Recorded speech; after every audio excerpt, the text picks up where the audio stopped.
सरकारी नोकरी हवी असेल तर इथे नक्की अप्लाय करा। आरोग्य विभाग भरती 2025 ची भरती निघालेली आहे। संधी सोडू नका, लगेचच तुम्ही इथे अप्लाय करू शकता। वेतन खूप चांगलं आहे, 17,000 ते 35,000 पर्यंत तुम्हाला इथे सॅलरी मिळणार आहे।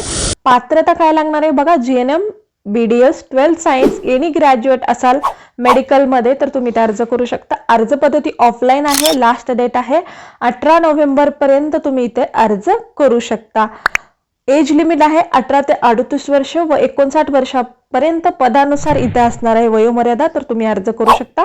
पदाचे नाव काय आहे, dental surgeon, social worker, staff nurse, dental hygiene, district program manager, program health manager. हे तुम्ही वॉक इन इंटरव्ह्यू द्वारे तुमची इथे निवड केली जाणार आहे। कुठल्याही प्रकारची परीक्षा नसणार आहे, डायरेक्ट वॉक इन इंटरव्ह्यू द्वारे निवड केली जाणार आहे। या जॉब बद्दलची संपूर्ण माहिती हवी असेल तर डिस्क्रिप्शन बॉक्समध्ये लिंक असं टाईप करा, पेजला फॉलो करा, त्यानंतर तुम्हाला या जॉब बद्दलची संपूर्ण माहिती PDF स्वरूपात उपलब्ध होईल। धन्यवाद।